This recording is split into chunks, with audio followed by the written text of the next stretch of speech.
Imagine waking up in an air raid shelter to a bomb hitting your house and your mum screaming for help whilst fire is surrounding you. Although later on you suddenly realised that you were never asleep, you were unconscious and a roof had collapsed on you.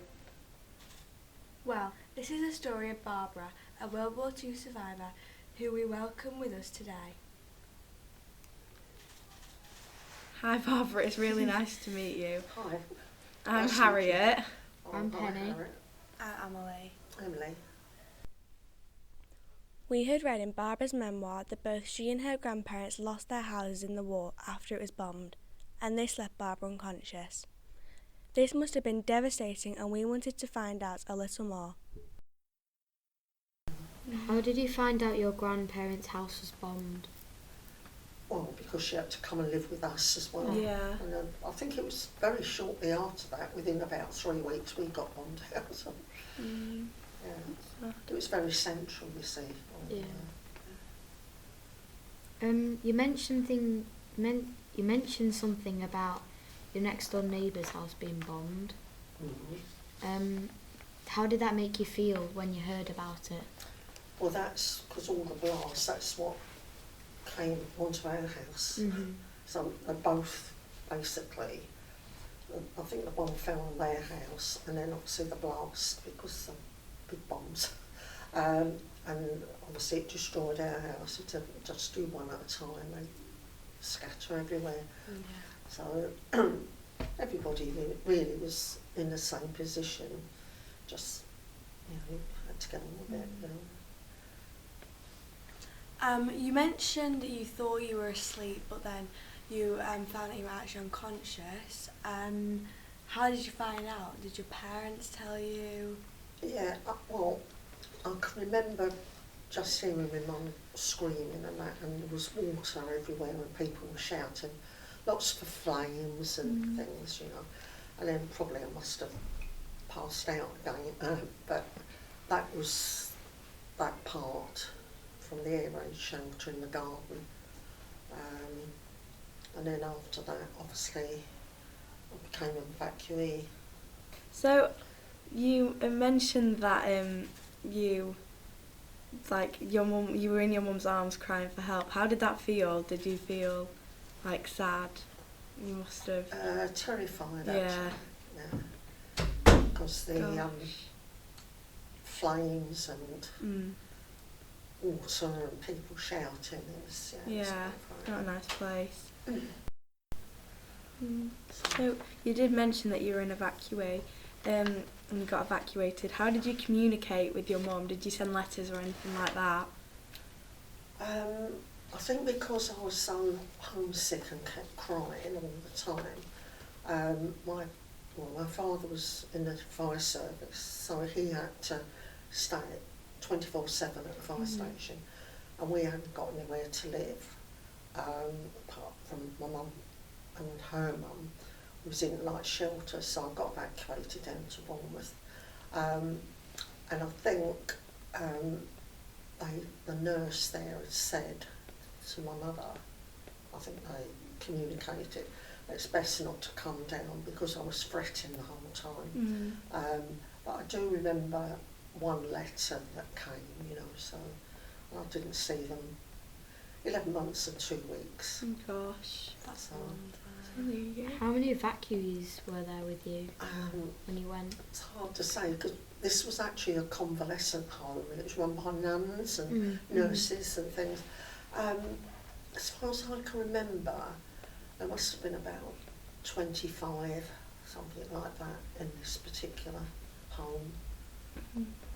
So I can't remember any of the names. You mentioned nurses, and in this paper it says 2 names stuck with you, Violet and Ivy. Can you expand on some about them? They were dressed as nuns, a lot of them, but some of them were like normal uniforms. But 2 names I remember, a nurse Violet and a nurse Ivy. And because I kept on crying, Nurse Violet used to make me go into a room and leave me there on my own. and I was allowed to come out until I stopped crying. And the other one, she was really nice, and she'd pop in and try and see me and try and comfort me. Yeah. It's quite a scary time. You kind of crying's you can't really help it. No. Yeah. No. Well, I've never been away from my parents, so and it was all frightening, you know. Strange place, strange people. If you think about, like, when you're watching the news and stuff, does your brain go back to when you were in that situation? Actually, especially when I see the young children. Yeah. Because I think they'll be traumatised. Yeah. Scarred for the rest of their life. When you were in Bournemouth, you said that the nurses ran the house. Were there any more children that were evacuated? Oh yeah, it was a convalescent home. So yeah, there was other children there. I would say probably about 25 or something. Wow. Yeah. How did you find out you were going back home? Like, when you were in, did the nurses tell you, or did everyone go home at the same time, or did you all split I think off? most people went home at the same time. Yeah. I mean, obviously, I wasn't just on the train on my own. Yeah. I had my labels, but no, there was others, but obviously they're from scattered about. They weren't people that you knew, kiddies, you know. How did you feel when you were reunited with your parents after you came back from Bournemouth? Well, obviously happy, but it was strange because I kept calling my mother nurse because I've been used to nurses for nearly a year. Yeah. And I think that may have sort of upset her a bit, you know, a bit emotionally. But no, it was nice, you know, it was nice to have a bed of my own. Adding on that, was there a major difference with Bournemouth and Peckham? Yeah. What was the major difference? Was there one? Well, Bournemouth, obviously it's seaside and country and everything. And come back, it's more built up. Well, after all, built up and that. So it obviously did seem different. I mean, there wasn't big green fields like. Yeah. Yeah.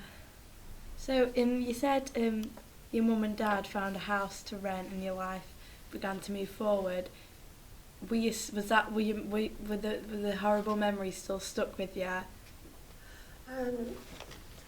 Maybe at the back of your mind, but Yeah. I think, you know, because you go forward and you make friends at your school and you're with your other cousins or somebody, you know, and it just takes your mind off them. Distracts you. Yeah, it distracts you, yeah. It says on here that you slowly return back to school. Did anyone speak about the war, or was it quite a big thing? Or do you not really talk about it much? I don't think it was talked about too much. I think they were trying to, in my own mind now, I would imagine they were hoping that it wouldn't stress you. Yeah. Or something. Because in the schools, when the sirens used to go, that was a horrible noise. You used to have to bend down to get under the desk. That's what we've started to do. We have an intruder alarm now. So, yeah, it's quite scary. Yeah. It's probably not as scary as the war. Yeah. Yeah, it was sad. That noise, it does make you think.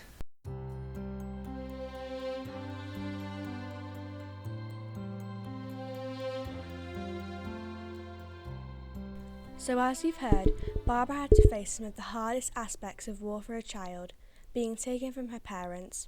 On top of this, she also had to live through fairly typical aspects of war in London. And we also wanted to ask a little more about this and how this felt. You also said something about London. Did you experience the blackout when you were there? Yes, yeah, they used to. Obviously, there weren't no electric lights at all. Curtains had to be drawn, and basically the light you had was like a candle, the odd candle, Oh but you gosh. weren't allowed to torches or anything, no. Was there a curfew at night? Or, like, were you not allowed to go outside? I can't remember. I would imagine there must have been Yeah. curfews, you know, because obviously people weren't allowed to walk around the streets in case they lit up a cigarette or something, you know. Yeah. Like, Yeah. Considering you were a very young age, did you understand what the blackout was, or did you just find out when you were a bit older? when I was older, yeah. Yeah. No, I didn't really understand what it was about, you know. What did the raid shelter feel like? Obviously it's very cramped. What did it feel like? Well, obviously only small, very, very Yeah. sort of basic, and you had like bunks, very narrow. Obviously I was on the top one, but yeah, very basic, and I think probably they're like flask, or equivalent to flask in those days, maybe with hot drinking or soup. You mentioned your dad was a firefighter. Did you get to visit the fire station? Oh, after the war, yeah, I used to go, Yeah. because I used to do displays. They had great big tanks with oil and stuff, and they'd set light to it, and it shows you how quick they can put it Yeah. out. And turntables up to big towers, and that. So it was good. I used to love going and watching Yeah. it, coming down the pole. I used to use a pole then. Fun experience. You said you didn't see your dad much. Was there a difference when you came back? Did you see him more when you came back?